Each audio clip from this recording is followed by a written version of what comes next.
በስመ አብ ወወልድ ወመንፈስ ቅዱስ አሐዱ አምላክ አሜን። በስመ አብ ወወልድ ወመንፈስ ቅዱስ አሐዱ አምላክ አሜን። በስመ አብ ወወልድ ወመንፈስ ቅዱስ አሐዱ አምላክ አሜን።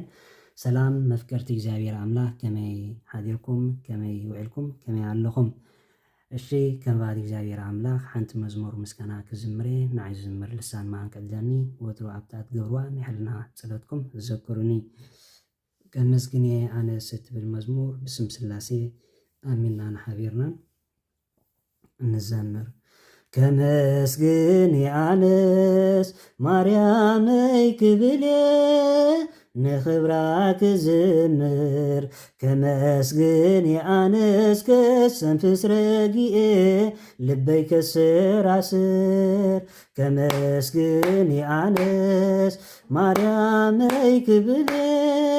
ንኽብራ ክዝምር ከመስግን ኣነስ ከሰንፍስ ረጊኤ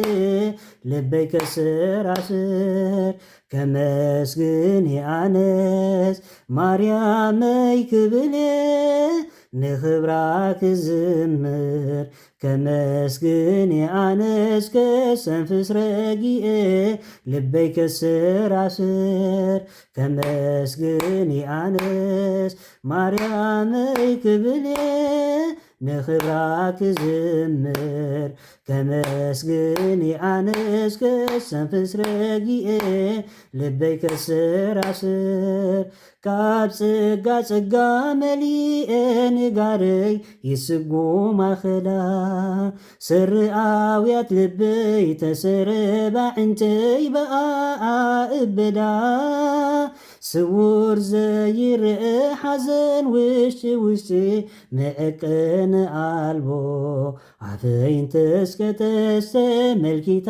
ዕንተይ ካብ ገጸይ ተንብቦ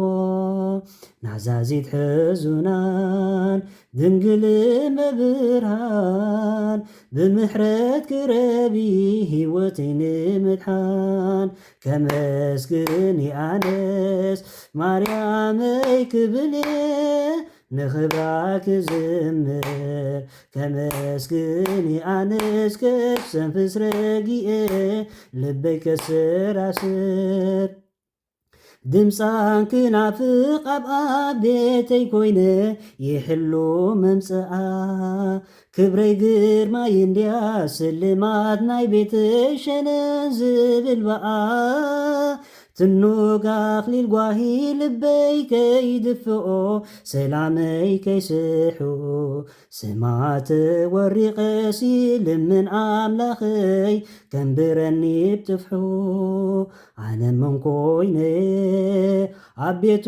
ዝነብር ንዓኺ ሒዘየ ኪዳኑ ይዝክር ከመስግን ኣነስ ማርያመይ ክብልየ ንኽብራ ክዝምር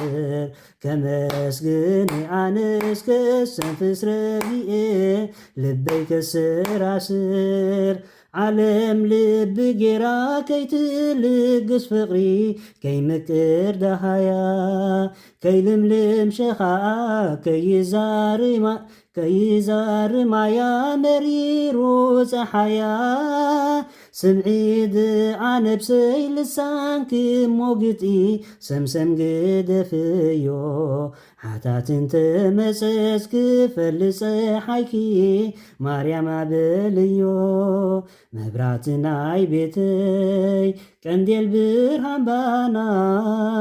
ማርያም ኣደ ጎይታ ይብፃሕ ክምስጋና ከመስግን ኣነስ ማርያመይ ክብልየ ንኽብራ ክዝምር ከመስግን ኣነስ ከሰንፍስ ረጊኤ ልበይ ከስራስር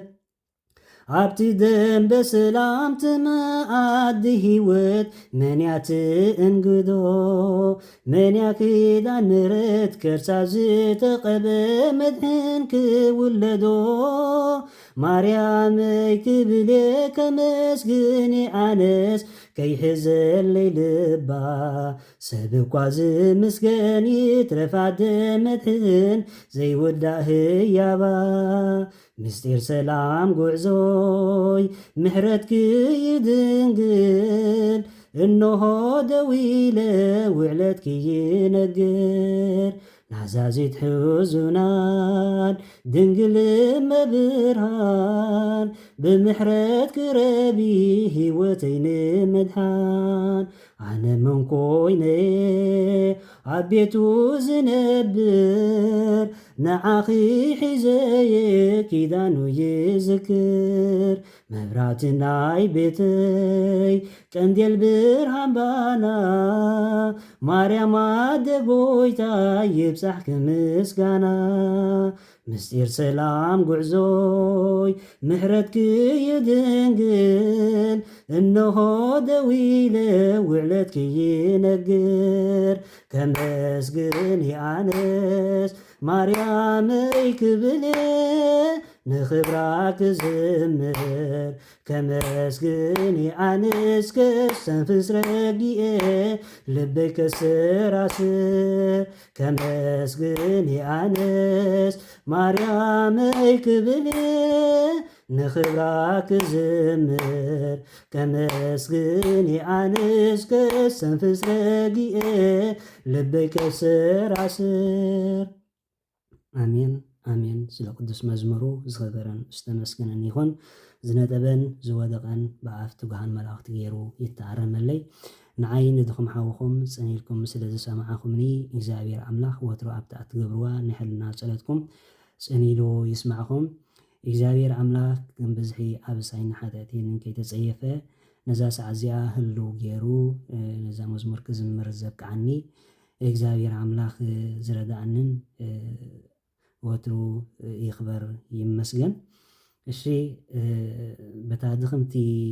ልሳነይ ወይ ድማ ድኽም ዓቕመይ በረኸት ክረክብ ወይ ድማኒ በረኸት ካብ እግዚኣብሔር ኣምላኽ ክልመን ተኣምበር ትዝምር ልሳን ሃልያትኒ ወይ ድማኒ ዓቕሚ ሃልኒ ይኮነን እሞ ሓናፅን መኻሪ ንህይወተይ ዝዕቢ ኣብ መንፈሳዊ ህይወተይ ክሕይል ዝገብረኒ ኮመንት እናሃብኩም ክተባራትዑኒ ድማኒ ብትሕትና እምሕፀነኩም ሸር ሰብስክራይብ ላይክ እናገበርኩም ድማኒ ክተባራትዑኒ ብድጋሚ እምሕፀን ክቡራት ኣሕዋተይ። ወስብሐት ለእግዚአብሔር ወለወላዲቱ ድንግል ወለመስቀሉ ክቡር ይትአኮት ይሰባ ስም እግዚአብሔር አምላክነ ወትሩ በኩሉ ጊዜ በኩሉ ሰዓት አሜን።